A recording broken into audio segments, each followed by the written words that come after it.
우리가 사사 기드온을 나누고 있습니다.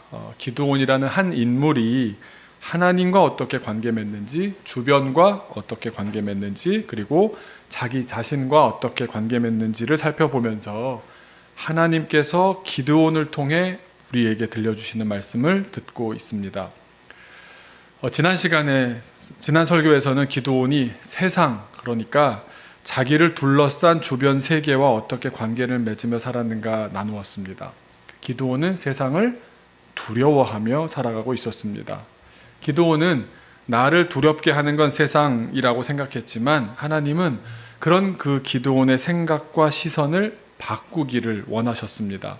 왜냐하면 두려움은 세상으로부터 오는 것처럼 보이지만 사실은 나의 죄로부터 오는 것이기 때문이었습니다. 그래서 하나님께서는 기드온이 잘 믿을 수 있도록 좋은 길, 의의 길로 인도하십니다.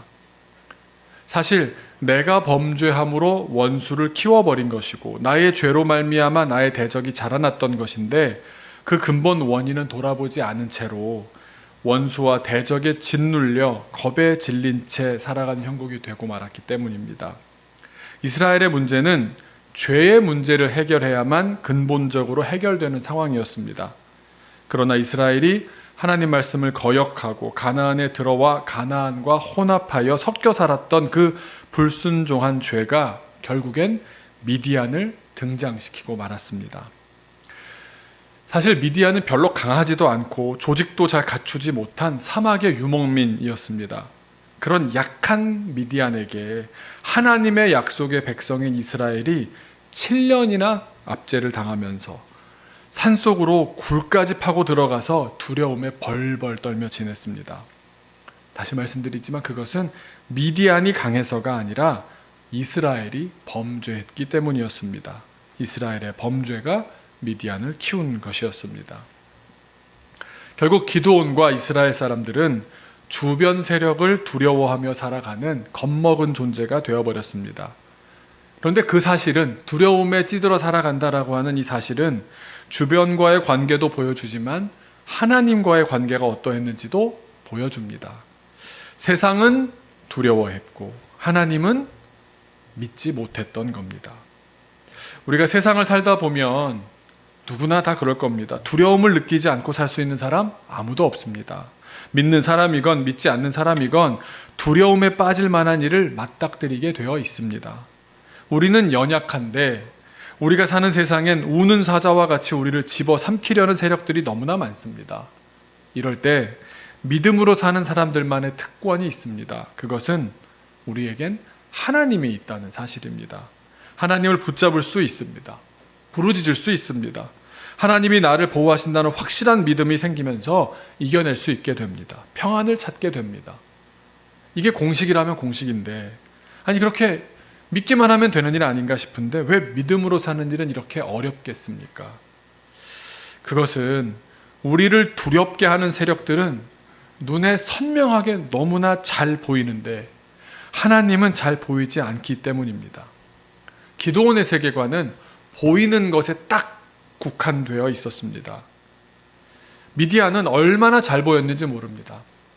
오늘 기드온 이야기에서 미디안에 대해서 나오는 표현들은 모두 압도적인 수량과 물량, 규모, 크기를 이야기합니다.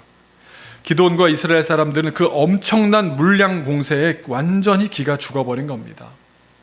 사실 우리가 보아도 그 누구라도 겁에 질릴 만한 규모입니다. 미디안 군사들 5절 말씀을 보시면 메뚜기 떼 같다고 말합니다. 아마 사막에서 표현할 수 있는 방법이 모래, 메뚜기밖에 더 있겠습니까? 그리고 그렇게 우리가 사람 많은 곳을 보면 거기가 힘있고 옳다고 느끼면서 거기서 안정감을 느끼는 경향이 있습니다. 한국 사람들은 더구나 더 그렇다고 하지요. 사람들도 그렇게 많았는데 그들이 타고 다니는 낙타들까지도 뭐라고요? 무수하다, 셀 수가 없었다 했습니다. 제가 낙타가 말보다 높이가 더 높다고 합니다. 제가 이번에 한번 여쭤봤습니다. 우리 제주도에 목장하시는 정 집사님께 말은 높이가 키를 어떻게 잽니까? 그랬더니 등에서 목하고 연결되는 그 부위에 톡 튀어나온 그 뼈가 있나 봅니다. 거기를 기준으로 잰다는데 등마루라고도 하고 등성마루라고도 하고 그걸 기갑부대 할 때 그 기갑이라고도 한답니다. 그런데 경주마 정도 되려면 그 높이가 1m 60까지 된답니다. 보통 1m 60이 보통 경주마들의 키라고 합니다.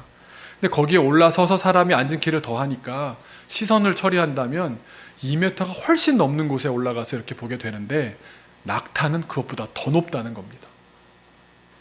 한 2층 되는 높이에서 계속 움찔움찔 하면서 걸어가는데 위에 있다고 생각해 보십시오. 또 그거를 아래에서 위로 쳐다본다고 생각해 보십시오.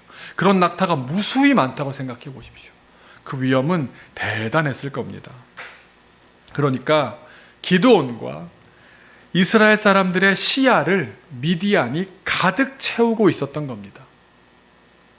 누군가를 대적하고 상대하려면 어떻습니까? 내가 싸워봐야겠다는 생각이라도 좀 하는 사람이라면 상대를 먼저 파악해야 하지 않겠습니까?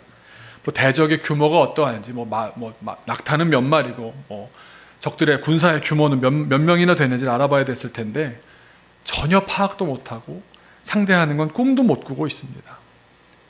그런데 나중에 보면, 처음에 안 나오고 성경을 보면요, 이 미디안 군사의 규모가 나옵니다. 미디안을 다 무찌르고 나서야 쳐들어왔던 군사의 규모를 정확하게 알게 되었습니다. 그 전에는 그냥 두려움만 주었던 대상일 때는 그냥 메뚜기처럼 많다라고만 생각하고 있었는데 셀 수 있게 된 겁니다. 8장 10절에 보시면 그 숫자가 죽은 사람 산 사람 합쳐보니까 무려 13만 5천 명이었습니다. 어떻게 알았다고요? 90%가 넘는 12만 명이 전사했기 때문에 그제서야 셀 수가 있었습니다. 그러니까 승리하고 보면 아무 일도 아닙니다. 얼마든지 숫자로 셀 수 있는 숫자입니다. 그런데 승리를 의심하는 가운데 살아있는 군대 13만 5천 명을 마주했을 때는 그야말로 나는 그냥 주눅이 들어서 사기는 바닥에 떨어져서 내가 어찌할 수 없는 대단한 상대라고 밖에는 여겨지지 않았던 겁니다. 그렇게 기드온과 이스라엘의 시야를 가득 메우고 그 이스라엘의 심령을 가득 메웠던 겁니다. 그리고 미디안은 그렇게 잘 보였던 것과 다르게 기드온은 이렇게 말합니다. 하나님은 없었다. 하나님은 보이지 않았다. 하나님은 나와 이스라엘이 지나온 과거에는 보였는지 모르지만 내가 살아있던 동안에는 한 번도 본 적이 없다. 그렇게 말합니다. 안 계셨다는 겁니다. 하나님께서 기드온을 처음 부르셨을 때 그때 기드온의 대답에는 기드온의 세계관이자 신앙이 드러납니다. 6장 13절을 보시면 기드온이 이렇게 대답합니다. 하나님의 사자를 향해서 오 나의 주여 여호와께서 우리와 함께 계시면 어찌하여 이 모든 일이 우리에게 일어났나이까? 아니 미디안이 뭔데 우리한테 이럴 수가 있습니까? 우리가 대단한 백성이라면서요 어떻게 이런 일이 있습니까? 또 우리 조상들이 일찍이 우리에게 이르기를 얘기는 들어서 아는데 여호와께서 우리를 애굽에서 올라오게 하신 것이 아니냐? 출애굽하셨다면서요. 그 모든 이적을 통해서 하셨다면서요. 그거 다 못 봤는데요. 제가 경험한 적 없는데요. 이제 여호와께는 우리를 버리지 않으셨습니까? 미디안의 손에 우리를 넘겨주시지 않으셨습니까? 함께 계신 적 없지 않습니까? 계셨다면 우리를 지켜주셨어야 되는 것 아닙니까? 10가지 재앙이고 물이 갈라졌다라는 얘기 다 호랑이 담배 피던 시절에 꾸며낸 얘기 아닙니까? 원망하고요. 하나님 탓으로 돌려버렸습니다. 당신이 안 도와줘서 이런 것 아닙니까? 사실 우리는 이렇게 사는 경우가 많습니다. 이렇게 사는 게 더 편합니다. 이 문제의 핵심에 있는 부분을 이렇게 회피하려고 합니다. 왜냐하면 나의 죄는 돌아보지 않아도 되기 때문입니다. 나의 죄를 깊이 바라보고 깨닫고 인정하는 그 회개하는 과정은 고통스럽기 때문에 피해가려고 하는 것이 우리의 일반적인 태도 아닙니까?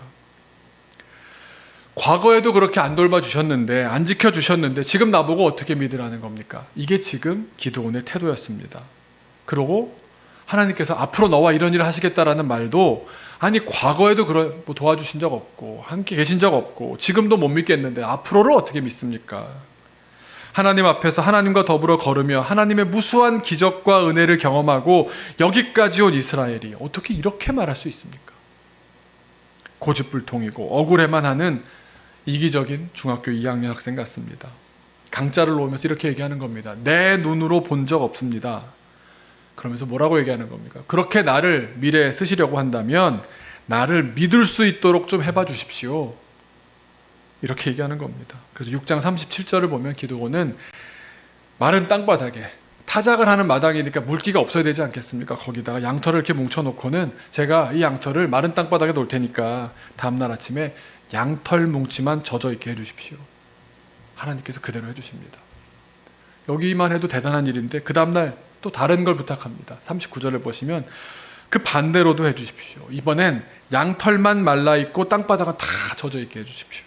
그 바람도 들어주셨습니다. 이렇게 막무가내가 있을까요? 과거는 난 모르겠고 지금도 못 믿을 것 같으니 앞으로 나를 들어 쓰시려거든 나를 좀 믿게 해주셔야 하지 않겠습니까? 이렇게 말하는 겁니다. 기드온의 바람은 한마디로 뭡니까? 보여주십시오. 보아야 믿겠습니다.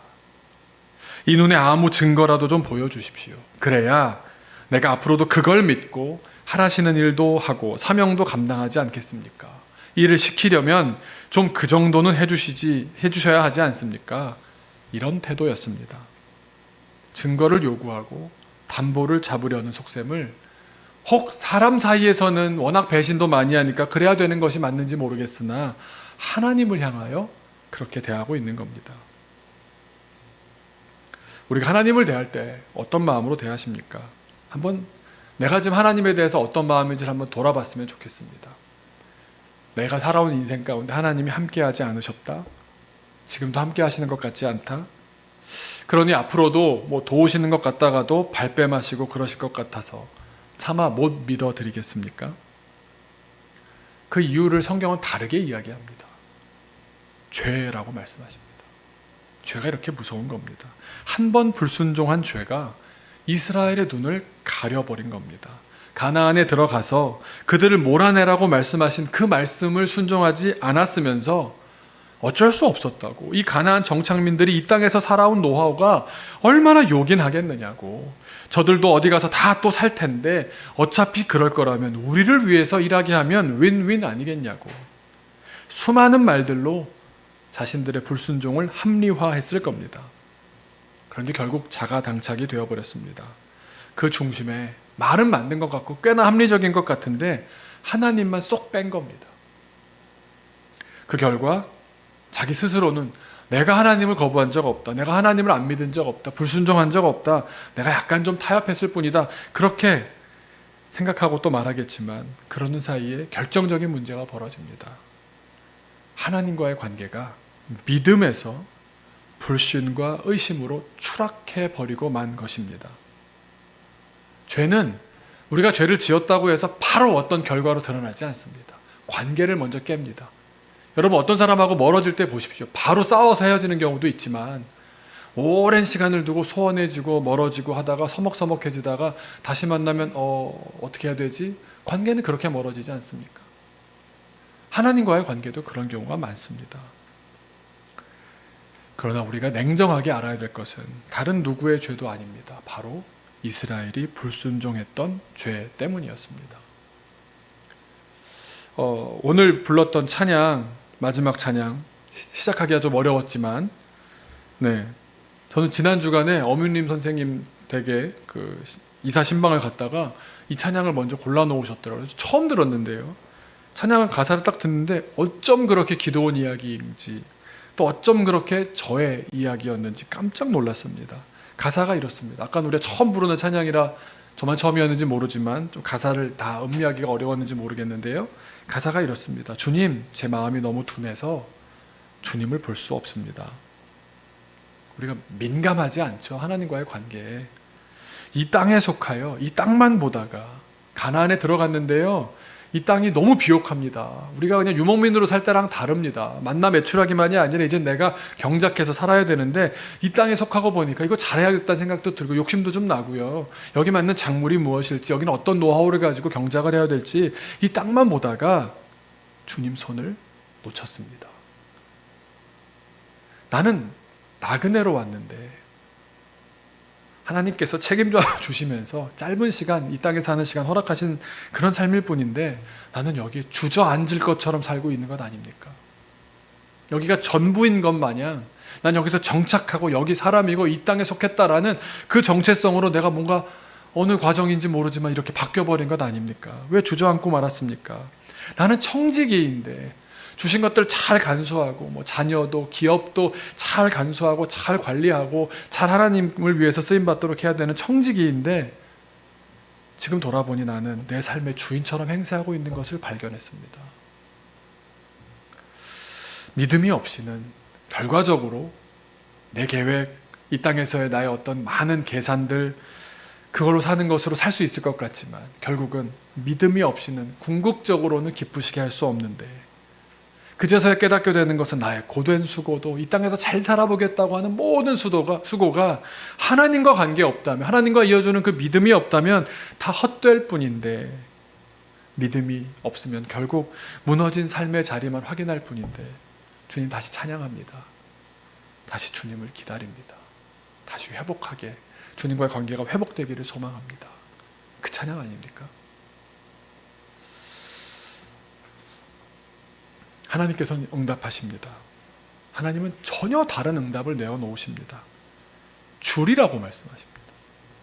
줄이라고 말씀하십니다. 아직도 많다. 줄여라 말씀하십니다. 기도원의 이야기를 가지고 우리의 인생을 이렇게 표현해 볼 수 있을 것 같습니다. 우리의 인생은 많다와 적다 사이에서 두렵고 떨리는 가운데 사는 인생입니다. 오늘 기드온이 미디안을 상대로 전쟁을 위해서 진을 친 하롯이라는 셈이 있는데요. 하롯이라는 이름의 뜻이 두려움, 떨림이란 뜻입니다. 그러니까 그 자리, 두렵고 떨리는 자리가 우리 인생의 자리입니다. 그런데 우리가 두렵고 떨리면요, 실수하기가 쉽습니다. 선택 중에 제일 나쁜 선택이 뭐라고요? 두려울 때 하는 선택. 뭔가 구매를 할 때 절대 하지 말아야 되는 구매, 뭔가 이렇게 홀려가지고 하는 걸 뭐라고 그러죠? 패닉 바잉이라고 하잖아요. 제정신이 아닌 채로 뭔가를 결정하거나 뭘 지른다거나 하면은 돌이킬 수 없게 될 경우가 많습니다. 그런데 그 사이에서 그 두려움과 떨림 가운데서도 하나님을 선택하며 사는 것이 우리의 인생이라는 겁니다. 이스라엘에 진을 쳐보니까 모인 사람이 32,000명이었습니다. 상대가 몇 명이었다고요? 13만 5천 명이었습니다. 대략 따져보니까 4.3대 1 정도 됩니다. 적이 4.3배 큰 적입니다. 그러면 조금 계산이 바로 나오지 않습니까? 수학적으로 계산을 딱 해보고 나니까 한 군인이 5명을 싸워서 이기면 이기겠네 하는 계산이 나옵니다. 그래도 뭐 지형을 잘 알고 우리가 뭐 또 지역에 대한 거, 뭐 지물에 대해서 잘 알면 뭐 가능하지 않겠나 그래도 좀 생각해 볼 수 있는 여지가 조금은 있는 것 같은데 하나님께서 뭐라고 말씀하십니까? 너무 많다. 7장 2절을 보시면 너무 많다 하십니다. 그러면서 그 많은 것 가운데 하나님께서는 7장 3절에 두려워 떠는 자들은 집으로 보내라. 두려워 떠는 자들과 함께 할 수 없는 겁니다. 그랬더니 얼마가 돌아갔습니까? 22,000명, 32,000명 중에 22,000명이 돌아갑니다. 10,000명 남았습니다. 상대는 여전히 13만 5천 명이니까 13만 5천 대 10,000명, 13.5대 1이 됐습니다. 4.2대 1, 4.3대 1에서 13.5대 1이 됐습니다. 이 정도면 우리 식으로 표현하면 이순신 정도, 장군 정도 아니면 지는 전쟁입니다. 그런데 하나님께서는 4절에 아직도 많다 하십니다. 아직도 많다. 그래서 물가로 데려가서 물을 먹여봐라 하십니다. 10,000명이 물가로 갑니다. 10,000명 가운데 9,700명은 무릎을 꿇고 마시고요, 300명은 손으로 움켜서 핥아 마셨습니다. 누굴 선택해야 됩니까? 누굴 선택해야 됩니까? 이걸 가지고 랍비들도 해석을 굉장히 무릎 꿇지 않은 자를 하나님은 쓰신다. 사주 경계가 중요했다. 여러 가지 해석이 있는데 아무 해석도 맞는 해석이 없습니다. 그냥 한 가지입니다. 우리 생각에는 9,700명이라도 확보해야 전쟁이 가능할 것 같은데 하나님께서는 적은 숫자를 선택하십니다. 300을 선택하시고 9,700을 보내십니다. 어떻게 마시느냐에 따라 하나님의 결정이 정해지는 것이 아니라 무슨 가르침입니까? 전쟁의 승리는 숫자의 많고 적음에 있지 않다는 겁니다. 보이는 것으로 이기는 것이 아니라는 말씀입니다. 오직 전쟁의 승리는 어디에 있습니까? 하나님의 뜻에 있다라는 것을 알려주시는 겁니다. 우리가 사노라면 때때로 숫자에 의지하고 싶을 때가 참 많이 있습니다. 그래서 많은 사람들 사이에 끼어 있으면 안도감을 갖는 경우도 참 많습니다. 그러나 주님은 이렇게 말씀하시는 겁니다. 적다고 하더라도 본질을 붙잡는 일이 영원한 일이다 말씀하시는 겁니다. 그런 한 사람만 있어도 그 가정은 소망이 있고요. 그런 사람 한 사람만 있어도 그 교회는 큰 교회가 되는 줄로 믿습니다. 하나님께는 숫자의 많고 적음이 전혀 문제가 되지 않기 때문입니다. 하나님께 중요한 것은 본질적으로 하나님에 대한 신뢰를 갖고 있느냐, 그 신뢰가 없느냐, 이것입니다. 이것이 바로 기드온을 통해서 하나님께서 우리에게 주시는 가르침, 믿음의 핵심입니다. 믿음의 핵심. 히브리서 11장 1절로 2절입니다. 믿음은 바라는 것들의 실상이요 보이지 않는 것들이 하는 증거라는 겁니다. 보이지 않는 것들이 증거를 어떻게 보일 수 있겠습니까? 라고 생각한다면 여전히 미디안이 보이는 분들입니다.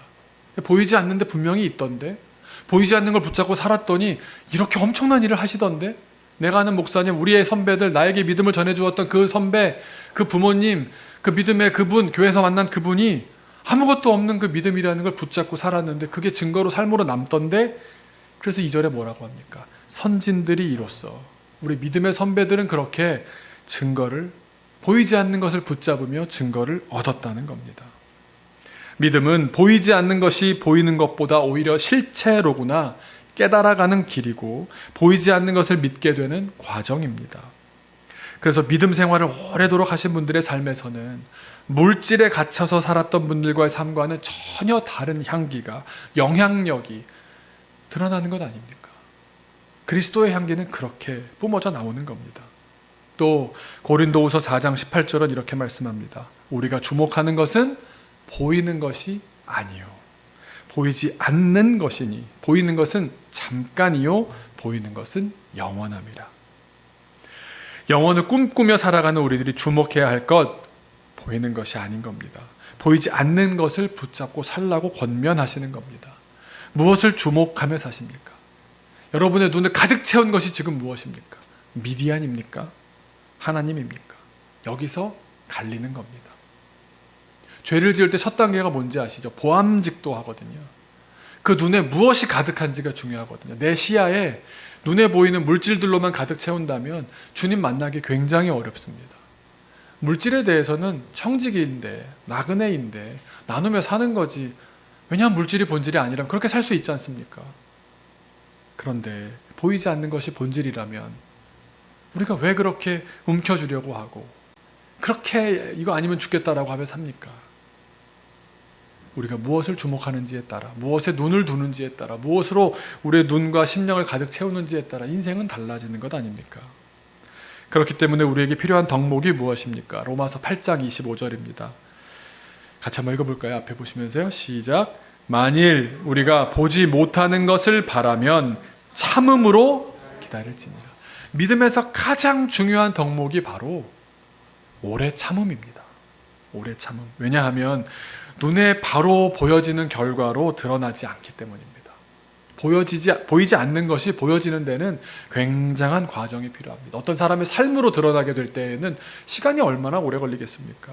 하지만 진리는 반드시 있기 때문에 하나님은 반드시 보응하시기에, 기억하시기에, 갚으시기에, 심판하시기에 오래 참는 가운데 과정 중에 실족하지 않는다면 우리는 결과적으로 궁극적인 승리를 하게 된다는 사실입니다. 그래서 참 저는 위로가 되는 표현들이, 오늘은 참음이라고 그랬지만 성경에 뭐라고 나옵니까? 오래 참음이라고 말합니다. 오래 참음. 오래 참지 영원히 참는다고 말씀되는 구절이 없습니다. 이게 얼마나 저한테는 위로가 되는 말씀인지 모릅니다. 왜냐하면 끝이 있기 때문입니다. 우리가 공부를 하다 보면 이게 끝이 없는 것 같죠. 사우나에 들어가면 끝이 없는 것 같죠. 5분이 영원처럼 느껴지죠. 하지만 끝이 없습니까? 있습니다. 근데 5분을 누구는 오래 참음이라고 말합니다.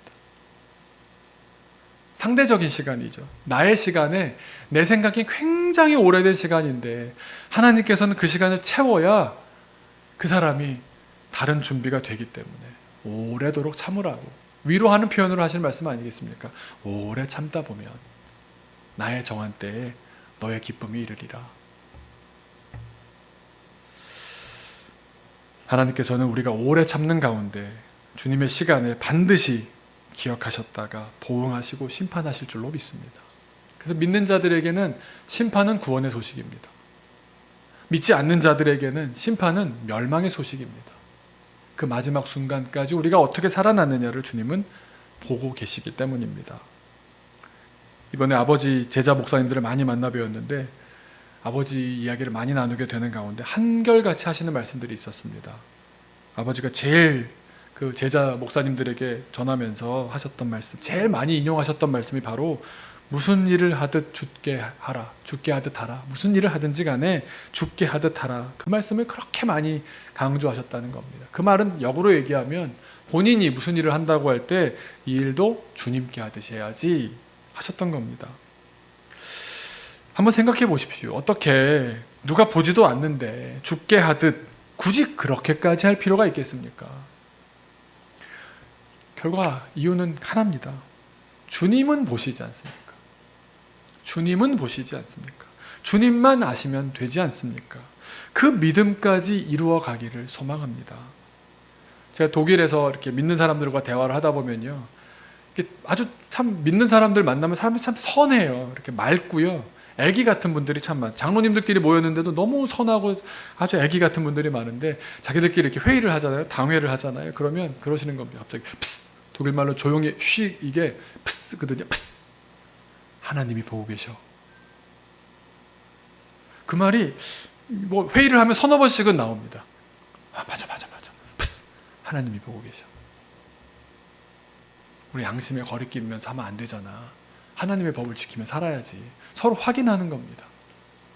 죽게 하듯 오래 참으며 당장 나한테 어떤 결과가 주어지지 않는다 하더라도 과정 중에 실족하지 않고 끝까지 그 길을 간다면 오래 참는 가운데 열매가 맺어질 줄로 믿습니다. 보는 것으로 증거를 삼았던 대표적인 사람이 누굽니까? 바로 도마입니다.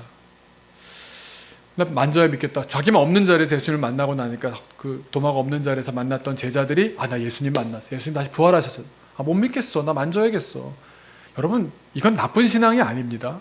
회의하고 의심하는 신앙을 통해서 신앙은 단단해지는데 그때 예수님께서는 한 단계 더 나아가는 이야기를 해주시는 겁니다. 도마에게 요한복음 20장 29절에 다 만져보고 이제 믿겠습니다라고 하는 도마에게 예수님 이렇게 말씀하십니다.